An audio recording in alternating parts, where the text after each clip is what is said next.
Acho maravilhoso a gente poder compartilhar e compartilhar na expectativa de que Deus sempre tem algo novo para vivificar nos nossos corações.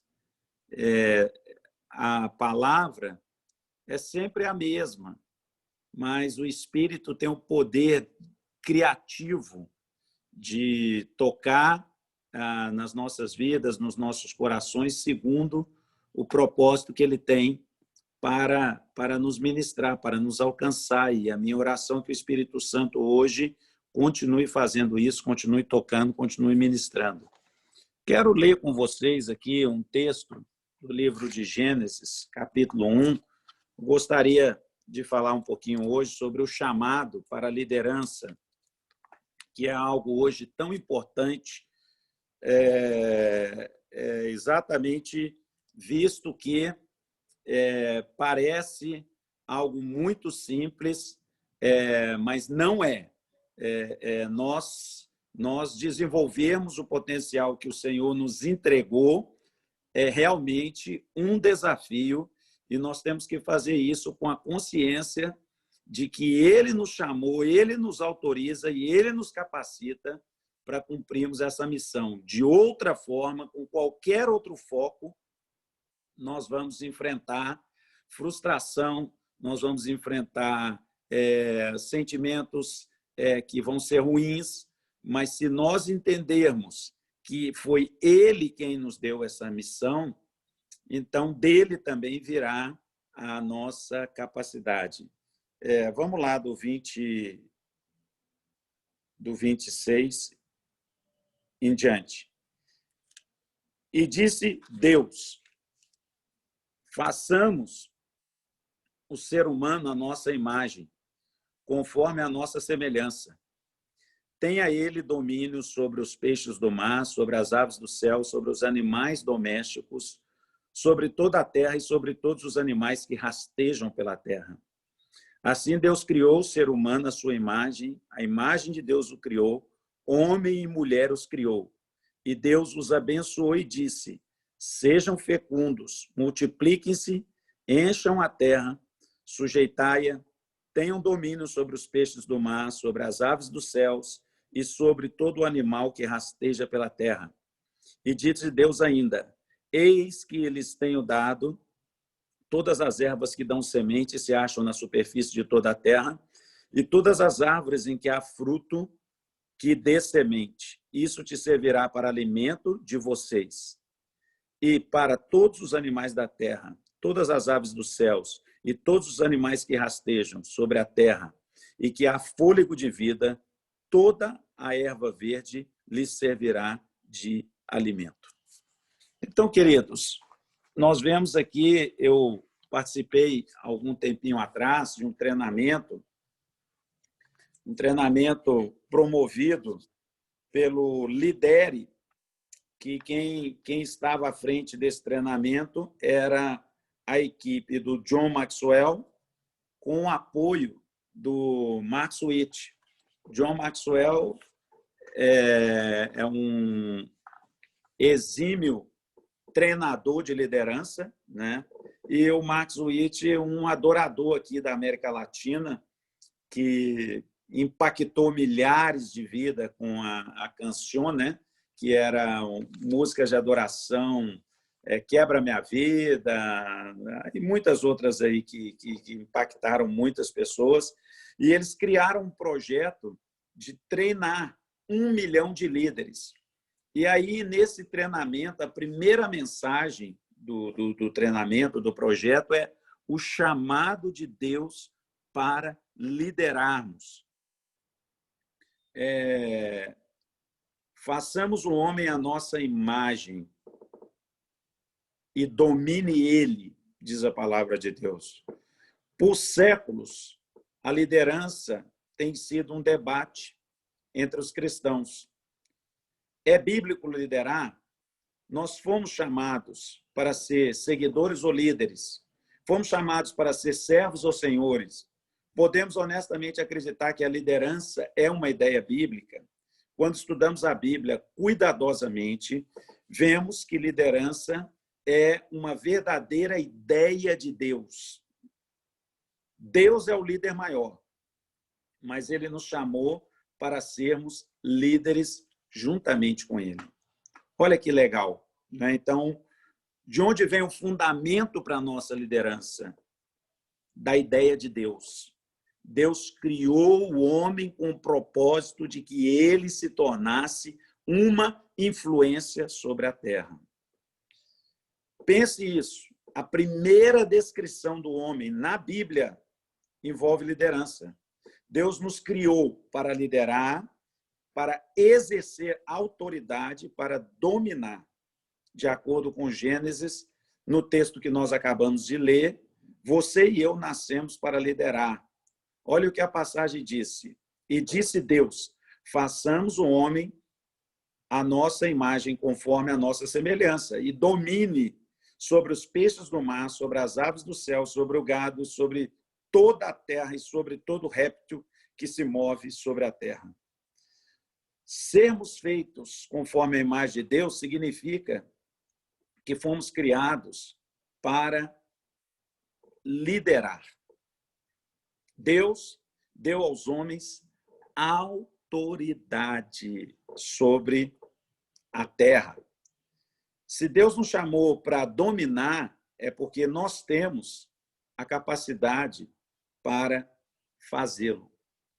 Então, queridos, é muito importante, né, a gente ter essa perspectiva divina de que Deus criou o homem, investiu o homem de autoridade, investiu o homem de habilidade, investiu o homem de capacidade, e ele sempre vai, então, nos colocar em circunstâncias onde nós vamos exercer essa autoridade, exercer esse dom de uma maneira natural, fluindo a partir do modelo que ele tem para as nossas vidas, né? A Bíblia nos fala no Novo Testamento, em Mateus, no verso 5, no capítulo 5, do verso 13 a 16, olha que coisa tremenda sobre o sal da terra e a luz do mundo. Vós sois sal da terra. Se o sal for sem sabor, como há de salgar? Para nada mais serve a não ser para ser lançado fora e pisado pelos homens. Vós sois luz do mundo. Não se pode esconder uma cidade edificada sobre um monte, nem se acende a candeia e se coloca debaixo do alqueire, mas no velador, e dá a luz para todos que estão na casa. Assim resplandeça a sua luz diante dos homens, para que vejam as boas obras e glorifiquem o vosso Pai que está no céu. Então, se nós não ocuparmos o lugar, o espaço, o chamado, e exercermos a autoridade que Deus colocou nas nossas vidas, nós vamos nos tornar pessoas sem sentido, pessoas sem propósito, pessoas desprezíveis, pessoas que não estaremos iluminando da maneira como o Senhor deseja que a gente possa ser.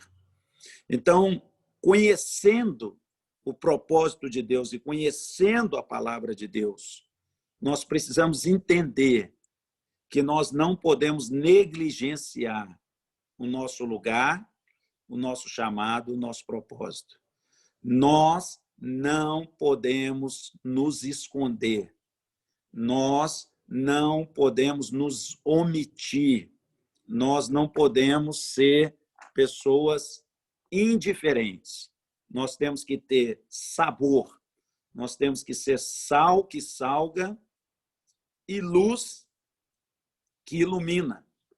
E isso é de acordo com as várias possibilidades que Deus vai permitir para a nossa vida. Mas nós temos que saber que há um respaldo de Deus, há uma unção de Deus, Meu querido pastor, meu querido irmão, minha querida irmã, você não é alguém que está por acaso nesse mundo. Você é alguém que está nesse mundo e que tem um chamado, um propósito, uma unção, e Deus quer te capacitar para que você exerça esse chamado, esse propósito e essa função, né? A Bíblia diz que o apóstolo Paulo considerou seriamente o seu chamado diante de Deus e ele disse: assim que conhecendo o temor do Senhor, tentamos persuadir os homens.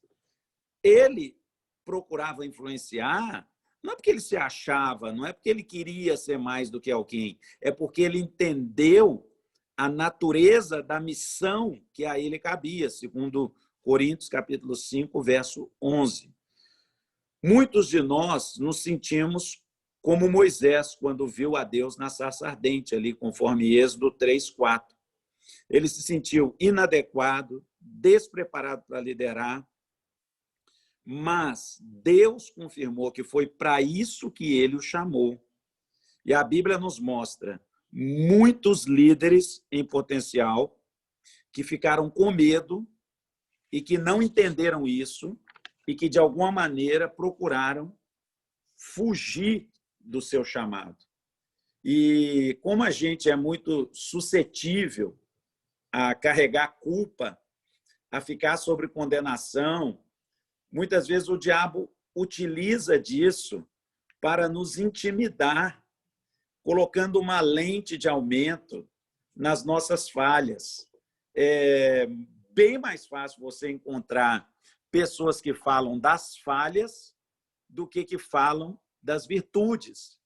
Mas, querido, Deus olha para você e ele vê um potencial tremendo, porque ele te criou e te ungiu para exercer esse propósito. Eu lembro que um dia eu recebi um ministério profético na minha igreja, eram 4 profetas americanos, e eles não falavam português, não conheciam nada do Brasil, e aí eles chamaram um dos homens lá da minha igreja à frente e começaram a profetizar sobre a vida dele, e eles falaram coisas muito encorajadoras. Olha, você é um homem escolhido por Deus, com um coração nobre, você tem um chamado para ser uma influência, tem um chamado para ser um empreendedor, tem um chamado para ser um pastor e tal. E aí a galera da igreja que conhecia ele, né, começaram a me cutucar, né? Eu falei, mas pastor, os caras estão fora da casinha, nunca vi profeta chutar tão longe assim, esse cara não vale nada, esse cara não é ninguém, né? E aí Deus me deu o discernimento, falou, queridos, eles estão falando com ele dentro da perspectiva do céu. E tem muita gente que nós achamos que não é nada nessa terra, mas que tem por dentro de si grandes tesouros que Deus colocou para que realize propósitos nessa terra. E nós, muitas vezes, desprezamos aos outros, mas é um raio-x de como nós desprezamos a nós mesmos. Muitas vezes, anulando a graça de Deus que existe em nós.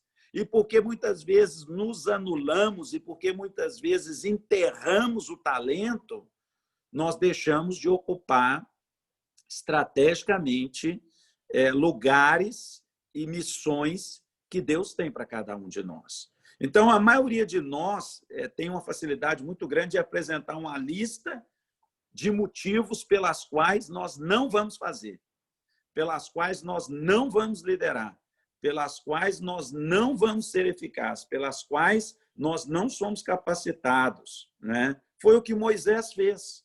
Quando Deus o chamou, ele imediatamente encontrou 5 desculpas pelas quais não poderia liderar. E é aqui que eu entro com você. Eu queria que nós refletíssemos agora nessas 5 desculpas que Moisés deu para não exercer a sua chamada, a sua liderança, e aí você faz uma avaliação se de alguma maneira, em algum momento da tua vida, você não está, como Moisés, desprezando aquilo que Deus ainda tem para você ou a maneira como Deus se vê. Sabe, queridos, porque a grande glória é quando você entrar na presença de Deus, é quando você buscar o Espírito Santo e quando você vê a face de Deus e Deus te mostrar como Ele te vê. Nunca tenha medo disso, porque o olhar de Deus é um olhar paterno, é um olhar amoroso. Deus nunca vai olhar para o homem com a intenção de destruí-lo, muito pelo contrário. Deus vai promover restauração, Deus vai promover integração, Deus vai promover o ânimo do Espírito Santo na sua vida, né? Então, a primeira coisa que Moisés apresentou diante de Deus foi um conflito da sua própria identidade. Êxodo 3:11. Moisés disse: quem sou eu? Moisés, ele se sentiu que não era qualificado, ele pensou que Deus estava escolhendo o líder errado. Ele pensou que ele, por ter vindo de uma família que era uma família muito simples, que não era de um povo conhecido, ele olhou a sua própria história para se desqualificar, não é? Mas a resposta de Deus foi: não importa quem você é, importa o meu propósito para você. Eu te chamei e eu estou com você. Querido, não queira limitar Deus à sua realidade pessoal. O propósito é maior do que as suas qualificações. O propósito é maior do que a sua condição financeira, intelectual ou qualquer outro argumento que você possa querer apresentar. Se Deus está contigo, você e ele vão fazer uma grande diferença. Segunda desculpa, quem és tu? Moisés entrou num conflito porque ele não tinha intimidade com Deus, ele não sabia quem era Deus. Ele não sabia, naquele momento que ele estava falando, com o Deus geracional. Eu sou o Deus de Abraão, Isaac e Jacó. Eu sou o Deus de toda a criação. Eu sou o El Shaddai, o Todo-Poderoso. E aí, como ele não conhecia Deus o bastante, ele não sabia como ele ia descrever a Deus para o povo. Seu relacionamento com Deus estava enfraquecido. Mas Deus foi direto com ele e disse: Moisés, eu sou o que sou, e fora de mim não há outro. Então, queridos, você precisa fortalecer a sua intimidade com Deus, para que você se sinta seguro. Olha, a segurança do filho no pai é porque o filho se sente amado, se sente acolhido, se sente recebido. O que acontece? Na minha experiência, todos os meus 3 filhos, quando eu estava lá na maternidade, a enfermeira me chamou e falou: pai, você quer dar o primeiro banho? Você quer trazer essa aproximação? Então, é um caminhar que vai gerando um crédito na palavra. Amados, a nossa fonte é o Senhor. Você precisa estar em comunhão com Ele. Você precisa desejar conhecê-lo. Você precisa ter essa intimidade no lugar secreto, porque você vai conhecer o Deus que Ele é e fora dele não há outro. E se você o conhecer cada dia mais seguro você estará, porque você vai saber que Ele é um Deus que cuida de todas as coisas da sua vida, da sua casa, da sua família. Seja bem-vindo, querido. A terceira desculpa: e se eles não me ouvirem? Êxodo 4:1. Então, nós estamos, vou repetir. Primeira desculpa para nós questionarmos o chamado e o projeto de Deus para nós. Quem sou eu? Segunda, quem és tu? Terceira, e se eles não me ouvirem? Moisés entrou num conflito com a intimidação. Ele ficou preocupado mais com a reação das pessoas em relação a ele do que a missão que Deus o estava entregando. Ei, eu sei que eu estou falando para homens aqui experimentados. Não espere compreensão do povo de Deus, querido.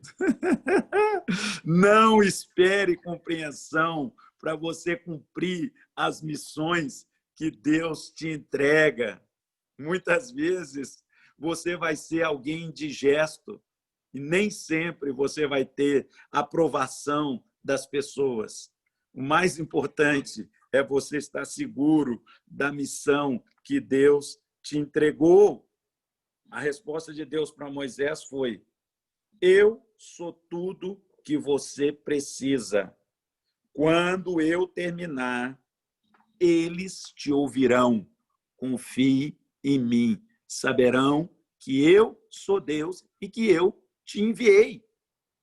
Então, amados, é duro, porque para o povo, presta atenção nisso que eu vou te falar, tem dia que você é a maior expressão de gratidão. Tem dia que acontece qualquer coisa na vida deles e eles vão procurar o sacerdote, porque o sacerdote leva a culpa. E aí eles vão apontar o dedo e vão falar: olha, foi porque você não estava comigo, não me acompanhou, aconteceu alguma coisa. Mas o homem de Deus precisa aprender a viver uma vida acima da crítica ou acima dos elogios. É interessante, porque se você dá a glória para Deus, quando você for elogiado, a glória é toda do Senhor.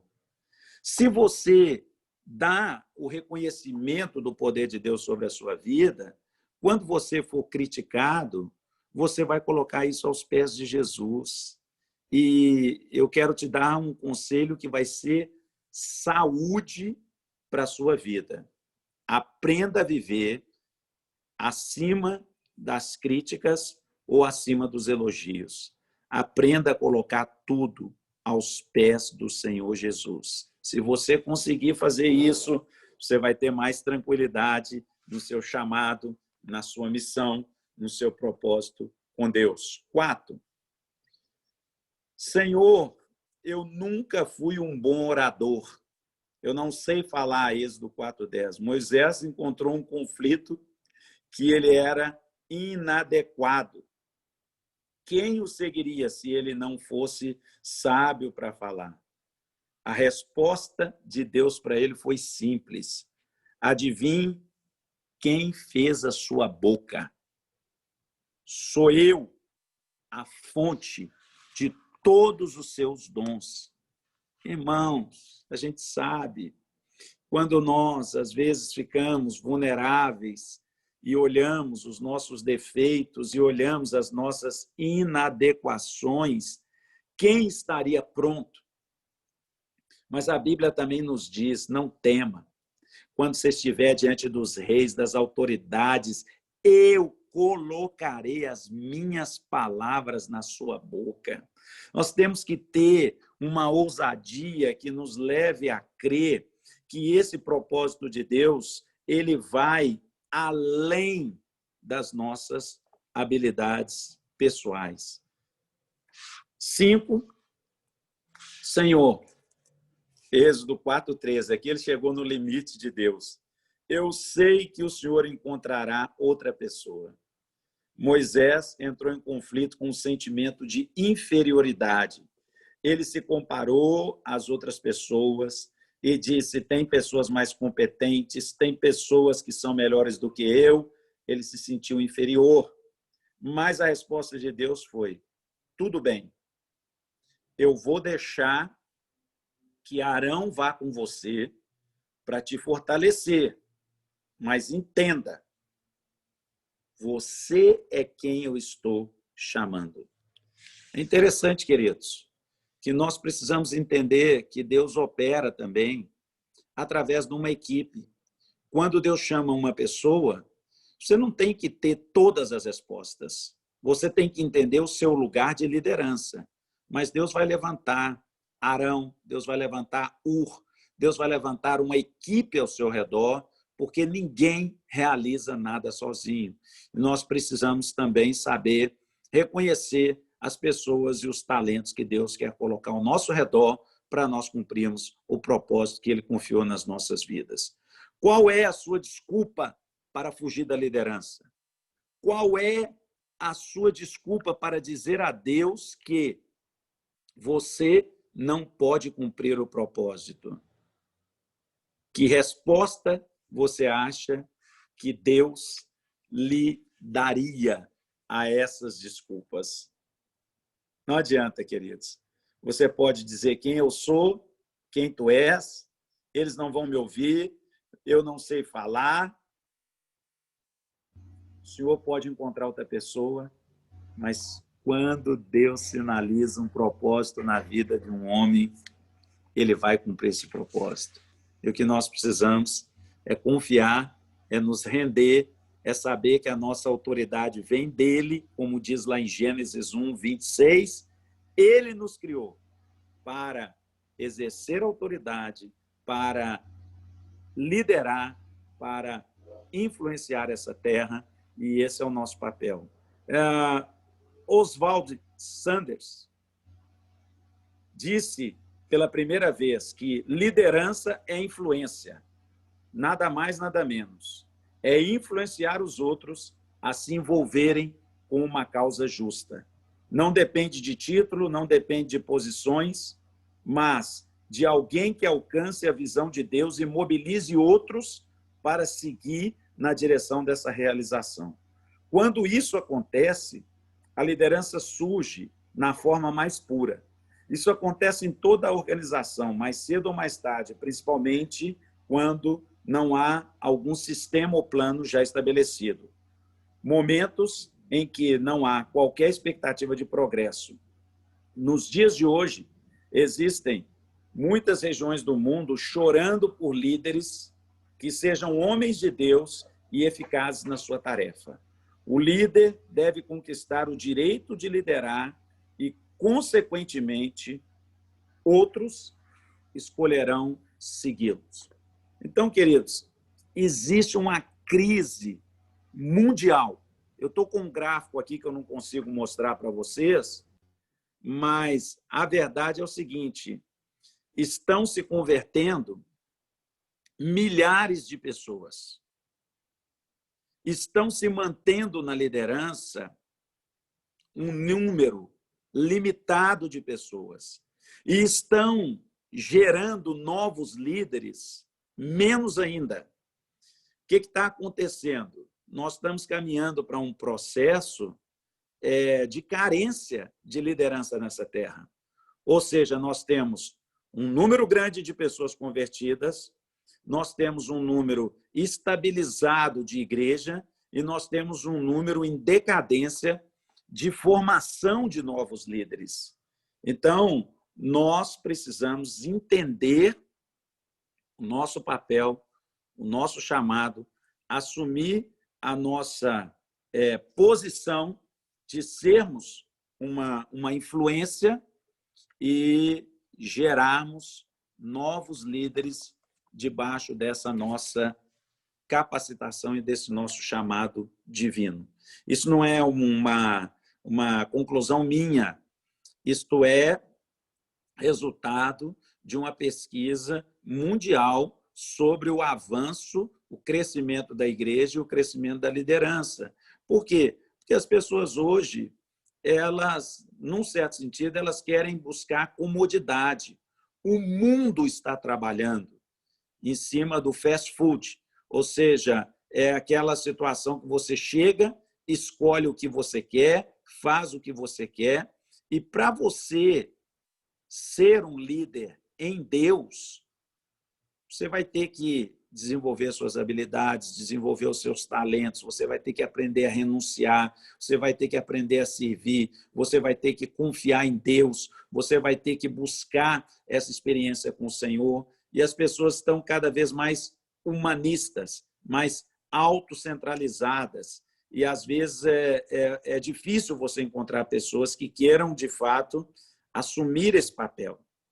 Mas eu sei que eu estou falando para homens e mulheres inteligentes, homens e mulheres que querem deixar um legado nessa terra, homens e mulheres que vão saber aproximar de si outros, encorajar outros e levantar uma nova geração que possa colocar sua vida, seu serviço, seus dons e seus talentos a serviço do reino de Deus. Nós perdemos esse ano que passou, um ano atrás ou dois, um homem de Deus chamado Peter Wagner. Ele era um estudioso da igreja e ele escreveu livros falando sobre o crescimento, a implantação da igreja, plantando igrejas para uma grande colheita. É um dos livros dele que eu vi. E, por exemplo, uma das conclusões que ele deixa ali naquele livro, que quanto mais igrejas tiver num bairro, maior a possibilidade de todas elas crescer, porque você cria uma sinergia e uma força para combater em conjunto contra as resistências espirituais que existem em alguma região. Então, para com essa ideia de que igreja compete com igreja, de que, entendeu, pastor compete com pastor, ministério compete com ministério. Amado, por maior número de igrejas que nós tivéssemos, nós temos uma fonte inesgotável de pecador. Tem tanto pecador nessa terra, meu irmão, que o que nos falta é uma unção estratégica para alcançar a nossa parte. O nosso problema não é a igreja do irmão que abriu perto de nós, não é a igreja do outro que está fazendo algo diferente. A nossa questão é nós entendermos a nossa chamada, o nosso propósito, a nossa liderança. E falando de uma experiência tremenda do Max Witt, ele conta, para finalizar, pastor Ronaldo, Max Witt conta que ele era um jovem, uma criança que frequentava a igreja e aos domingos a alegria dele era quando acabava o culto correr, subir lá na plataforma da igreja, no altar, e bater o dedo no piano do pianista da congregação. E que o pessoal ficava louco com ele, mandava ele descer do altar e queria tirar ele de lá, mas que aquele pianista foi sensível o suficiente para conversar com ele, dar atenção para ele e ensinar para ele como é que ele tocava as primeiras teclas. E 30 anos depois, ele se tornou um tremendo adorador que impactou multidões. Mas um dia ele estava na casa dele e Deus lembrou ele daquele maestro que ensinou ele os primeiros acordes. E ele voltou lá para a cidade de origem, naquela mesma humilde igreja, e encontrou aquele maestro. E quando ele encontrou aquele maestro, ele perguntou para ele: você me abençoou tanto, tem tantos anos que você está aqui nesse pequeno local, conduzindo a adoração. Qual é o seu maior sonho? E o maestro falou com ele: o meu maior sonho era um dia gravar um CD, na verdade, um disco na época, né? E Max Witt, então, imediatamente entrou com ele para o estúdio e gravou com ele uma série de músicas e aquele maestro explodiu.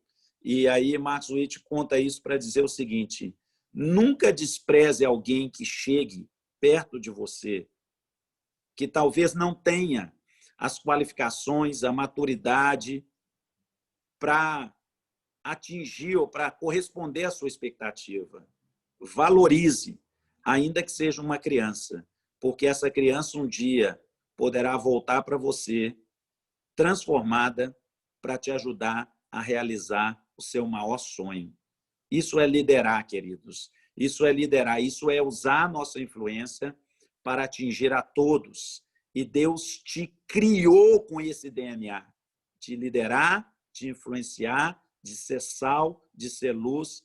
Eu quero fazer uma oração com você agora, pedindo que o Espírito Santo desperte esse olhar, esse coração, esse entusiasmo, essa disposição, e que você entenda que Ele está trazendo as pessoas, os recursos, aquilo que precisa estar ao seu redor, e que você não despreze nem a você, nem aquilo que Deus está colocando nas suas mãos, para que você realize todo o propósito que Ele tem colocado na tua vida. Pai, obrigado por essa manhã.